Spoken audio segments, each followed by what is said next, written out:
Hey, what's up guys? JB here. So I'm back from vacation and just sort of getting back into the swing of things, and Gumi decided to drop not one, but two different 100 cost units this week in both Hyoh and Resol. Now, I've already made a video about Resol a few months back. If you haven't seen that one yet, I will go ahead and put a link to that one above, so definitely go check it out. But this video here is going to be all about the new fire unit Hyoh. As for today, no graphics or sort of my standard production quality. Obviously, the data on him just came out, and I do want to get this video out to you as quickly as I can. Now, I do want to mention that I was beyond hyped for Hyoh when they did announce that teaser for him a couple of weeks back on stream, and certainly fire is among my most favorite elements in the game. Now that he's here though, does he actually live up to that hype? Well, let's dive in, take a look, and find out.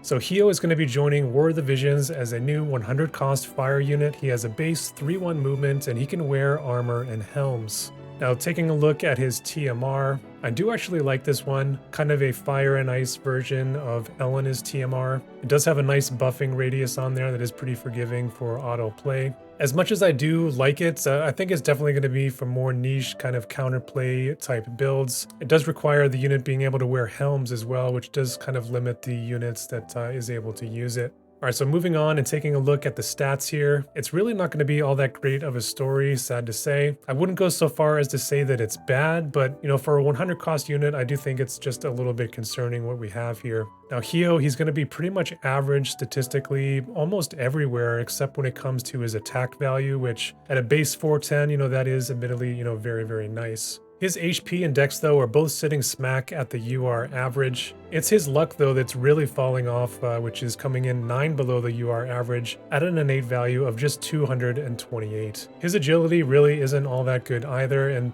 to keep him competitive, you're most likely going to need to use his agility passive that we'll look at here in a moment. Now, those raw stats are definitely going to do a number on both his accuracy and crit totals, which both as well are coming in below the UR average. I'm especially disappointed when it comes to the accuracy of this unit. He is coming in at an innate 157 hit rate, which will put him into a similar category as units like Esther, Dwayne, and Zoma, and is well below the UR average. I think when you look at the Esther comparison in particular, I think it's even worse in Hyoh's case because he's just not on the same tier of innate bulk that she is, where she can still be relatively bulky even if you do go all in and build out her accuracy. Now, in terms of Hyoh's passives here, we'll take a look at those next. He definitely has some good ones here that we can talk about. I think for the most part, you're probably going to be going with the one from his main job here. Certainly that first one here, Merciless Heart, at a minimum, I think is an always on. Personally, though, I do think that you're, in most cases, going to want that agility passive as well, Abandoned Bonds. But maybe if you do have some vision cards which do have some agility base stat on them, you could be a bit more flexible and perhaps take something with some area resist there that he gets from Divine Protection. Now, one thing that you might notice here among the passives, no defense pen, among them. He didn't have any on his mastery ability either. And on top of the accuracy issue that we were just talking about, this is definitely red flag number 2 for me. So let's talk about his counters here next. He has an all-new counter. It's called Beast Reflex. Personally, I would have rather they just give him Reflex or give him magical or physical Reflex. I don't think that this one is nearly as good as those. And that's mainly because of the targeting range here. It's just a straight line pattern with a range of 2, which is super, super limiting. I definitely don't think this is on par with some of the counters that we're going to be seeing coming into the game here very, very soon. It is a preemptive strike, which is definitely cool, but it just has a 30% proc rate. And again, with that limited targeting, I think that I would probably use Sword Guard, if I'm being real. Now moving on into the main kit here for Hyoh, we'll start with his self buff. This is going to give him 2 casts of Immortal Spirit. It is an enhanced version of Immortal Spirit. While that status is active, it is going to buff him up with 25 slash attack as well as 30 accuracy. So that's definitely going to help him out in those evade matchups. It's not going to be enough though for top-end evade builds. He's still going to need to dedicate pretty much his entire build in order to be able to hit a unit like Yuffie and her ilk. And as a result, if he does do that, his tankiness, damage, and his speed is going to suffer. Now, Hyo's party buff is definitely going to be a highlight for him. This one gives 40% attack as well as 40 defense pen. It also comes along with a secondary counter that will be active for 3 turns. That skill is called Firm Resolve. So this buff is super good. You know, we've actually never seen a party buffable 40 defense penetration, so that's very substantial. And I think there is some very nice things you could do with that and sort of bump up the defense pen of maybe some other fire units or maybe even some older units that don't really have access to all that much. And certainly with Hyoh starting at 0 innately, this is going to be a huge one for him to get online. But I do have the same sort of feedback here on this buff as I did for Rugia when I looked at him a few months back. Rugia similarly does have a 40 defense self buff that he puts on himself, and that's really his main source of defense penetration. So in battles where you're catching a dispel maybe in the mid fight, or maybe the battle is just extending on, you know, beyond those first few turns, his damage is really going to fall off, and that's never really good for sort of closing out those close fights. Now the secondary counter that this one comes along with is definitely cool. We did see a similar mechanic to that come along with Sephiroth recently when he came in a couple weeks ago. In my view, this one just isn't quite as good. First of all, it's only a 50% chance of going off versus 80% in Sephiroth's case. And this one's just providing a 30% flat heal. Hyoh doesn't have any innate healing power. So, you know, best case scenario is that he can, you know, double up on 20 healing power from Trust Stones. And in that case, he would get something like a 36% of his HP pool back if this one procs off. I think in most builds, you know, Hyoh is probably going to be somewhere between 9 to maybe 9.5k HP. So it's really not that huge of a heal, you know, maybe somewhere around 3 to 3.5k. That could definitely be enough maybe in some fights to swing the battle. I'm just not sure that Hyoh is quite tanky enough to really take full advantage of this where it could really swing the battle, you know, on its own. I think with the amount of reaction block that has entered the game, you know, even coming in on some vision cards and espers now, I would have liked to have seen this counter here be just a bit more impactful. Now moving into the main kit here next, we'll just have some highlights. Heat Drive is going to be a range 4, it's a 200% mod. It does come along with a physical barrier break on that, so that's definitely an essential tool that you'd like to see on all modern damage dealers, so definitely good that Hyoh has that.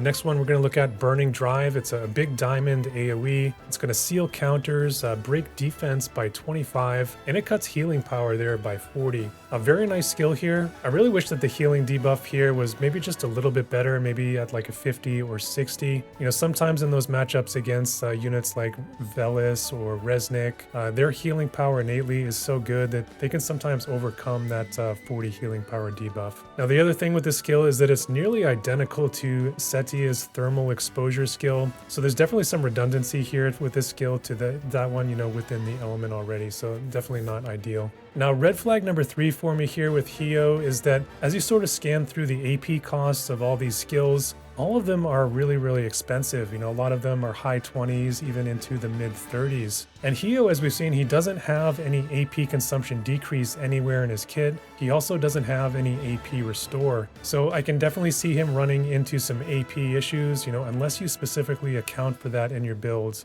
So that is just going to be another thing that he has to cover and worry about.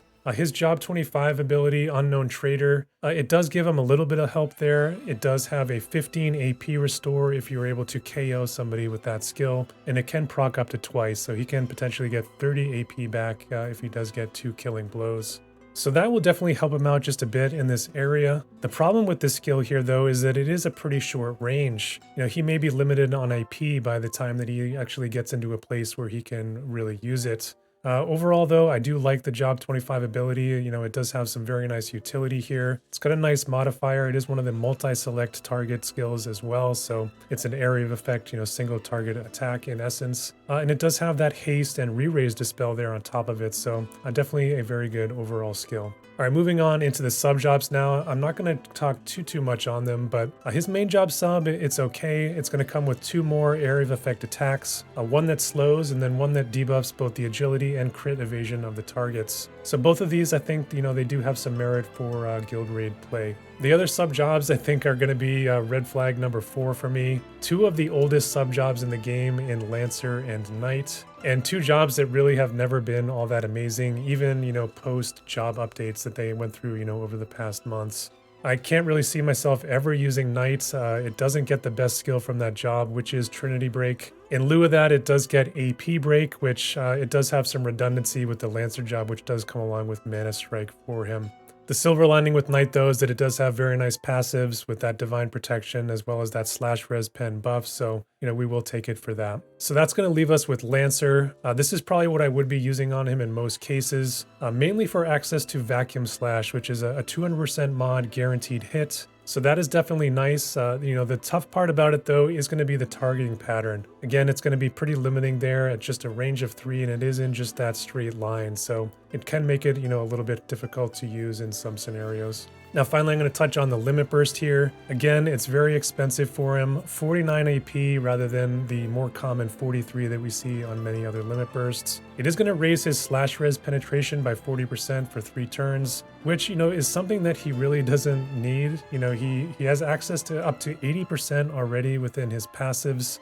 So I do think it is just a bit of overkill at that point. It does have a nice range here on the Limit Burst at up to 5 on the cross AoE, and it is a 3-hit chaining attack. So definitely a unit here in Hyoh that you could consider for guild raids, on top of those debuffs that we looked at. He does have the 3-hitter here, and then he can also use a gift like no other and the Exorcist Vision cards there as well.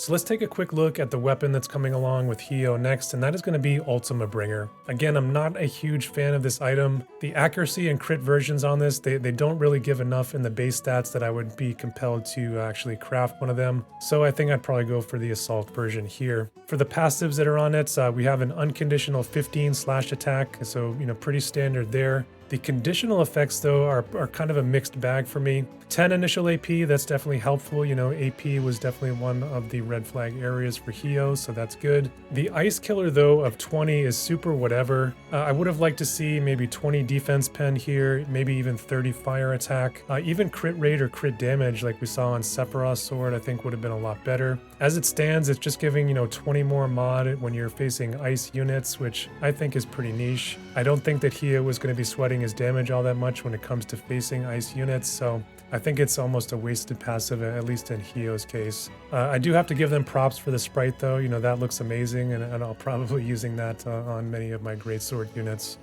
All right, let's take a look at the new vision card that's coming along with Hyoh. It's called In Order to Change the World. I love the name. I love the artwork on it. I love all the callbacks here to FFBE. Now this card here, it's going to be usable for Sword Group B, which is the Warrior Sword Group. Now along with that, it's going to be usable by the Greatsword Group, as well as Staff Group A, which is the Black Mage Group. Now I do like this card. I think it's actually going to be one of the foundational cards for those specific job groups, since it is going to be that 18% agility card for them. On top of that, it is coming in with 20% crit rate as well as 20% magic resist, so that's pretty decent, and definitely all 3 effects I think are usable by pretty much anybody that can benefit from the card. Of course, it's going to be even better when Hyoh is equipping it. You will have a total of 4 different bestowed effects here, which is very, very nice. That's going to include 30% acquired AP as well as 15 accuracy, which is definitely going to help him out in some of those problem areas that we noted. Now, in terms of leveraging the card right now,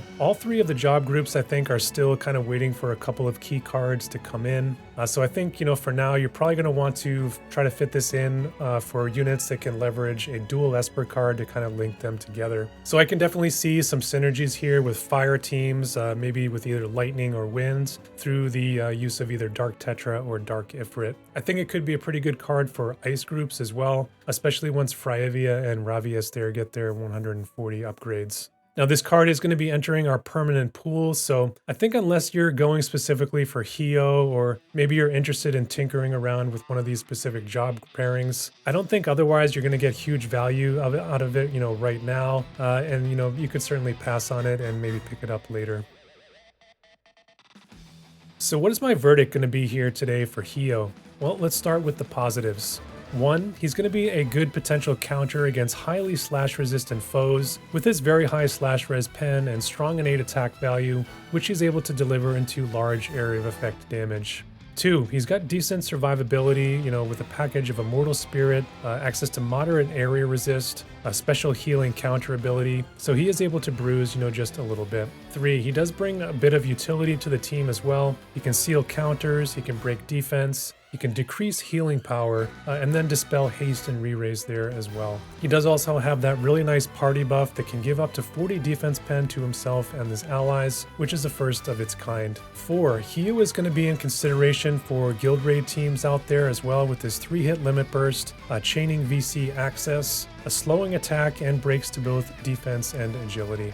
Now lastly, he does have kind of a unique niche in the game, not only to counter his own element in fire, but also with ice as well, with enhanced resistances to both of those elements, as well as a very nice TMR that is suited for that purpose. Now, in terms of my cons for Hyoh, he is pretty average statistically as we looked at almost across the board, including his HP and agility, and he's even coming in below average in key areas like luck and crit rate. He does also come in with a 0 defense penetration innately, which is one of my biggest pain points for him, and currently there are no greatswords in the game which do bestow 20% defense penetration. Now he does have a nice buff which is going to help him mitigate that greatly, but it does last for just 3 turns and he is vulnerable to dispel attacks while that is turned on. Now Hyoh is also sitting next to some of the least accurate units in the game, coming in at just an innate 157 innate hit rate. Now while his vision card and self buff can help him out considerably in that area, they may not be ideal to use in all scenarios, as the vision card may not suit the party that you're trying to put together. In his Immortal Spirit, not only can it be dispelled and he can lose access to that buff, but Immortal Spirit is something that they do ban quite often in limited rule sets. Now while Hyoh does bring some pretty nice utility, he does lack when it comes to dealing with statuses like Protect or Re-raise, and he is very much vulnerable when it comes to single target attacks. To top this all off, Hyoh's skills are all very AP costly and very expensive for him to use, as he lacks completely when it comes to decreased AP consumption. And that's going to make it more difficult for him to string off several attacks consecutively in battle, especially on smaller maps where maybe he's only able to pull off 1 buff before the main skirmish begins. At the end of the day, as much as it does pain me to say it, I don't think that this unit is worthy of the 100 cost tag or the price that's associated with it, but maybe much better suited as a strong 90 cost caliber unit. And I do say that simply because of the large number of flaws that this unit has, and it will be difficult, if near impossible, to cover them all, which in my estimation does turn this unit into much more of a niche type play. So there it is, guys. That is sort of my quick and dirty review here on Hyoh today. If it wasn't apparent, in the review, I am just a little bit disappointed with this one.